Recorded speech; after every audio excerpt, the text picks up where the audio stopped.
King and Huntsman.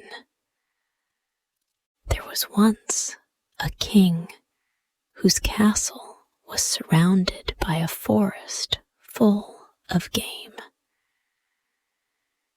One day, he sent a huntsman out to shoot a deer, but he never came back. "Perhaps an accident has happened to him," said the king. Next day, he sent out 2 more huntsmen to look for him, but they did not return either. On the 3rd day, he sent for all his huntsmen and said to them, "Search the whole forest without ceasing until you have found all 3. But not a single man of all these, or one of the pack of hounds they took with them, ever came back. From this time forth, no one would venture into the forest, so there it lay, wrapped in silence and solitude, with only an occasional eagle or hawk circling over it. This continued for several years, and then one day, a strange huntsman sought an audience of the king and offered to penetrate into the dangerous wood.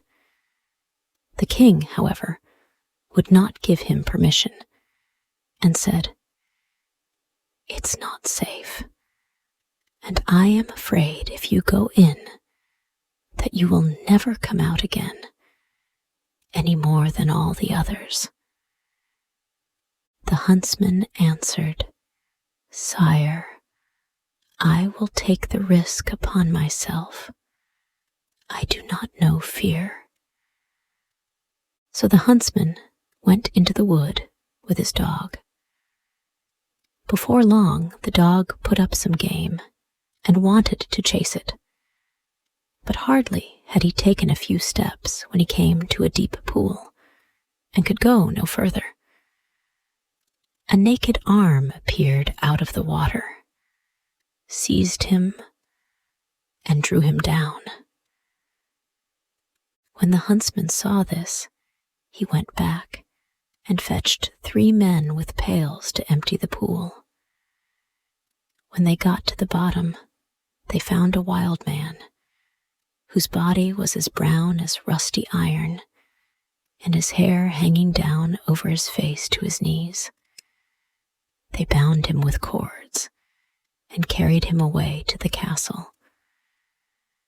There was great excitement over the wild man, and the king had an iron cage made for him in the courtyard. He forbade anyone to open the door of the cage on pain of death, and the queen had to keep the key in her own charge. After this, anybody could walk in the forest with safety. The king had a little son 8 years old, and one day he was playing in the courtyard. In his play, his golden ball fell into the cage. The boy ran up and said, "Give me back my ball." "Not until you have opened the door," said the wild man. "No, I can't do that," said the boy. "My father has forbidden it." And then he ran away. Next day he came again and asked for his ball. The man said, "Open my door," but he would not. On the 3rd day, the king went out hunting, and the boy came again and said, "Even if I would, I could not open the door. I have not got the key." Then the wild man said, "It is lying under your mother's pillow. You can easily get it." The boy, who was very anxious to have his ball back, threw his scruples to the winds and fetched the key. The door was very stiff, and he pinched his fingers in opening it. As soon as it was open, the wild man came out, gave the boy his ball, and hurried away. The boy was now very frightened and cried out, "Oh, wild man, don't go away, or I shall be beaten." The wild man turned back, picked up the boy, put him on his shoulder, and walked hurriedly off into the wood. When the king came home, he saw at once the cage was empty, and asked the queen how it had come about. She knew nothing about it, and went to look for the key, which was of course gone. They called the boy, but there was no answer. The king sent people out into the fields to look for him, but all in vain. He was gone. The king easily guessed what had happened, and great grief fell on the royal household. When the wild man got back into the depths of the dark forest, he took the boy down off his shoulder and said, "You will never see your father and mother again, but I will keep you here with me, because you had pity on me and set me free. If you do as you are told, you will be well treated. I have treasures and gold enough and to spare, more than anybody in the world." He made a bed of moss for the boy, on which he went to sleep. Next morning, the man led him to a spring and said, "You see this golden well is bright and clear as crystal. You must sit by it and take care that nothing falls into it, or it will be contaminated. I shall come every evening to see if you have obeyed my orders." The boy sat down on the edge of the spring to watch it. Sometimes he would see a gold fish or a golden snake darting through it, and he guarded it well, so that nothing should fall into it.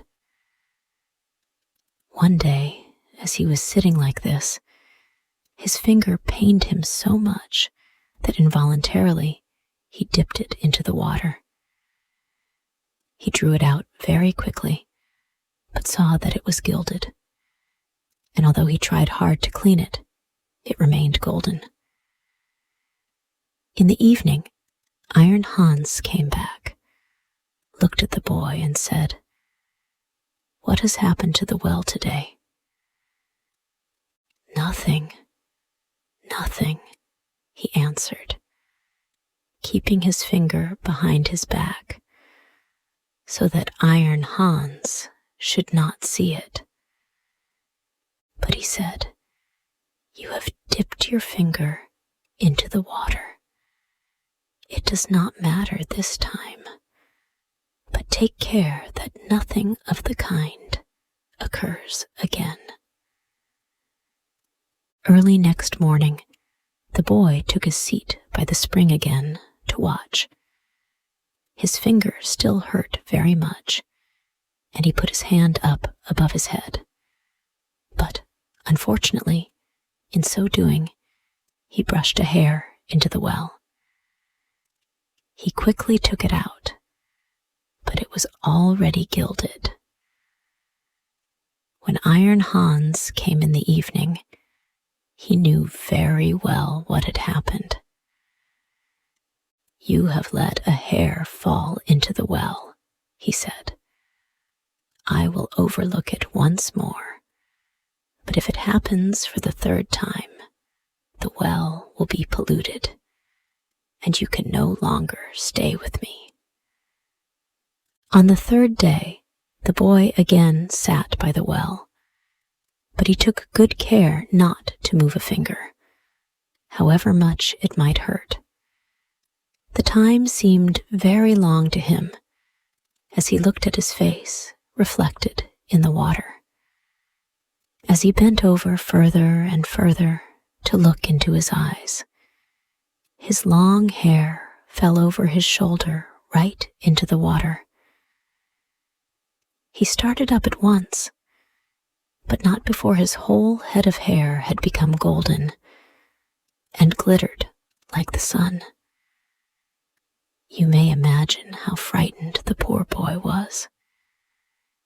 He took his pocket handkerchief and tied it over his head so that Iron Hans should not see it, but he knew all about it before he came, and at once said, "Take that handkerchief off your head." And then all the golden hair tumbled out. All the poor boy's excuses were no good. You have not stood the test, and you can no longer stay here. You must go out into the world, and there you will learn the meaning of poverty. But as your heart is not bad, and as I wish you well, I will grant you one thing. When you are in great need, go to the forest and cry, "Iron Hans," and I will come and help you. My power is great, greater than you think, and I have gold and silver in abundance.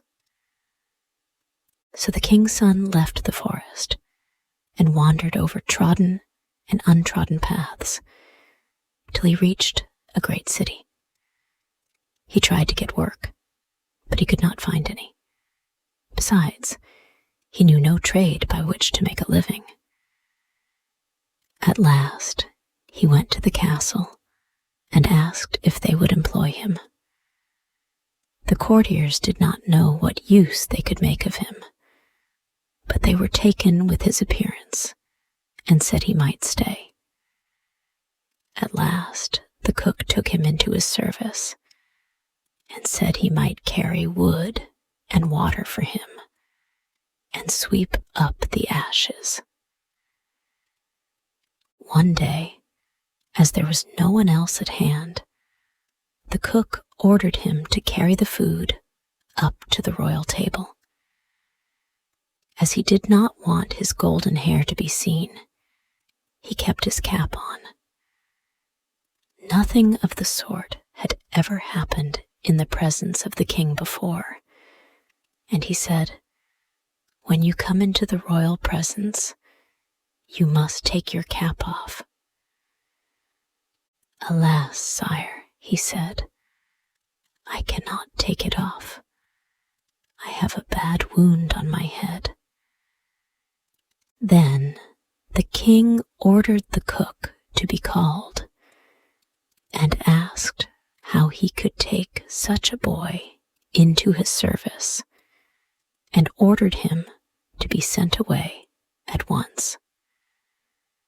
But the cook was sorry for him and exchanged him with the gardener's boy. Now the boy had to dig and hoe, plant and water in every kind of weather. One day in the summer, when he was working alone in the garden, it was very hot, and he took off his cap for the fresh air to cool his head.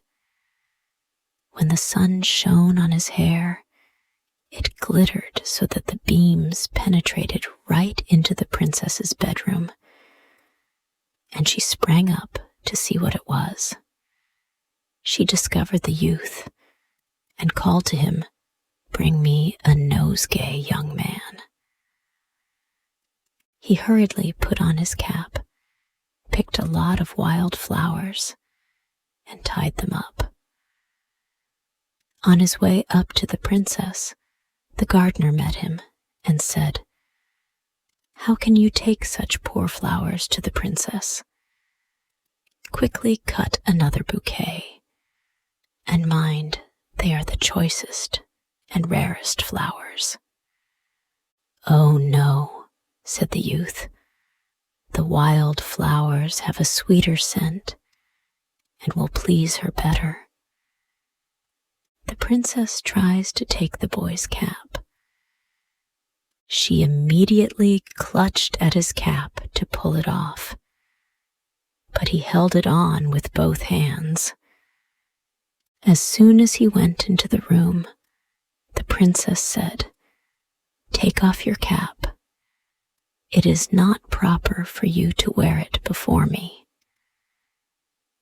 He answered again, "I may not take it off, because I have a wound on my head." But she took hold of the cap and pulled it off, and all his golden hair tumbled over his shoulders in a shower. It was quite a sight. He tried to get away, but she took hold of his arm and gave him a handful of ducats.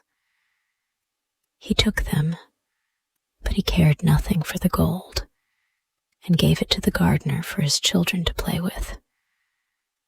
Next day, the princess again called him to bring her a bunch of wild flowers, and when he brought it, she immediately clutched at his cap to pull it off, but he held it on with both hands. Again, she gave him a handful of ducats, but he would not keep them, and gave them to the gardener's children. The third day, the same thing happened, but she could not take off his cap, and he would not keep the gold. Not long after this, the kingdom was invaded. The king assembled his warriors. He did not know whether they would be able to conquer his enemies or not, as they were very powerful and had a mighty army.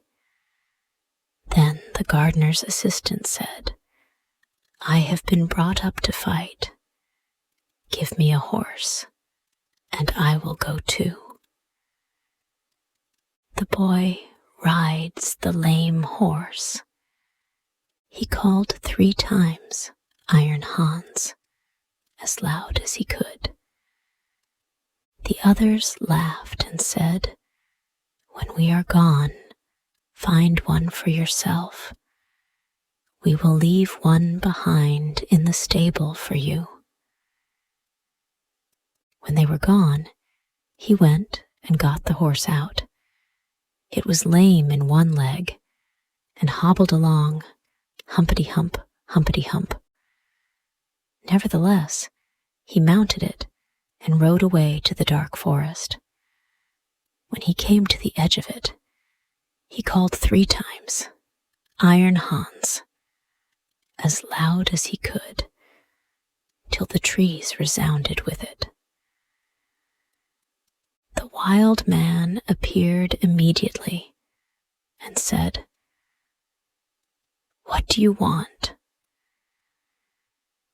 "I want a strong horse to go to the war." "You shall have it, and more besides." The wild man went back into the wood, and before long a groom came out, leading a fiery charger with snorting nostrils. Behind him followed a great body of warriors, all in armor, and their swords gleaming in the sun. The youth handed over his 3-legged steed to the groom, mounted the other, and rode away at the head of the troop. When he approached the battlefield, a great many of the king's men had already fallen, and before long the rest must have given in.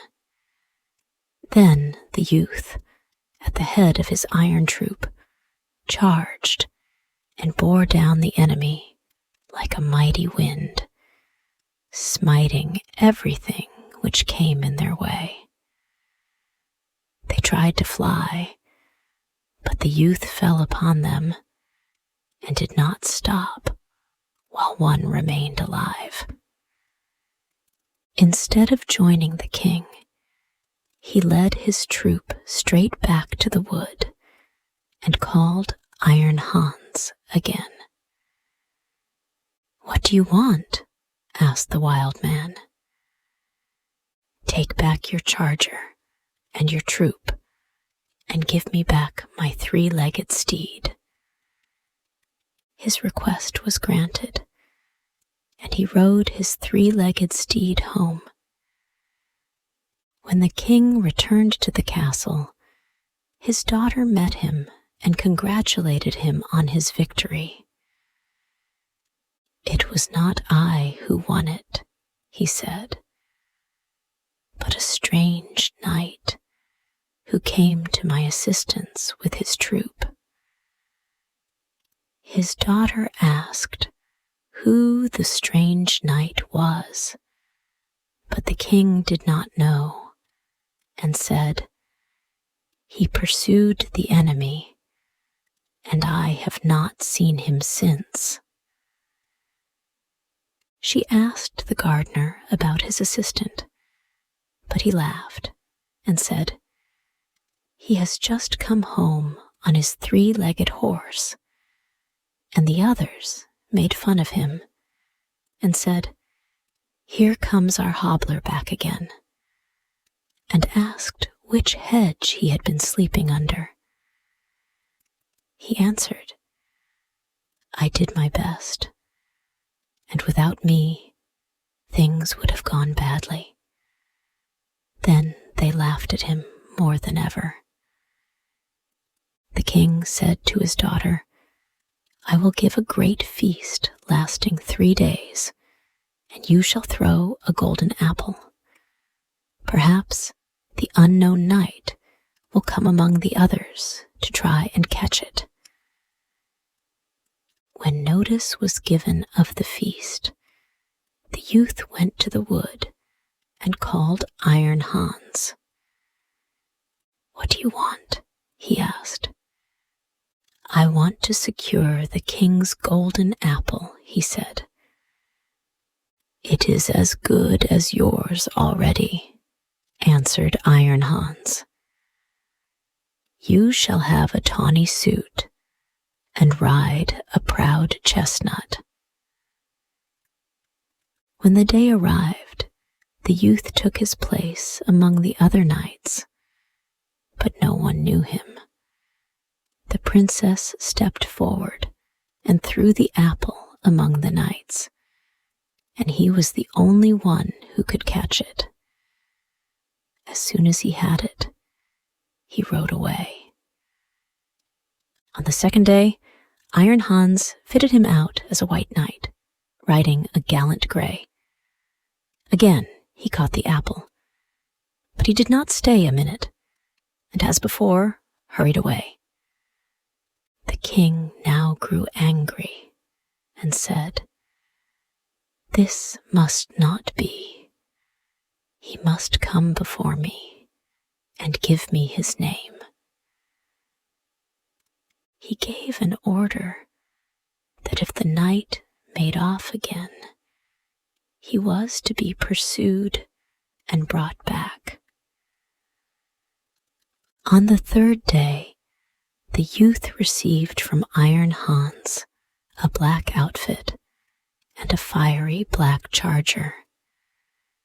Again he caught the apple, but as he was riding off with it, the king's people chased him, and one came so near that he wounded him in the leg. Still he escaped, but his horse galloped so fast that his helmet fell off, and they all saw that he had golden hair. So they rode back and told the king what they had seen. Next day, the princess asked the gardener about his assistant. "He is working in the garden. The queer fellow went to the feast, and he only came back last night. He has shown my children 3 golden apples, which he won." The king ordered him to be brought before him. When he appeared, he still wore his cap, But the princess went up to him and took it off. Then all his golden hair fell over his shoulders, and it was so beautiful that they were all amazed by it.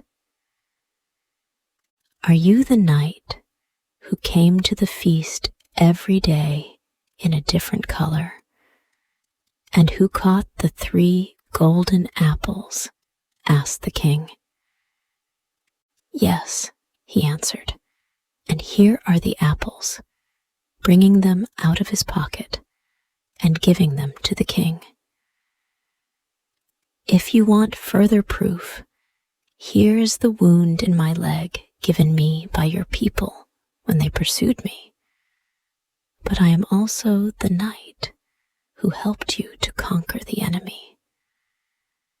If you can do such deeds, you are no gardener's boy.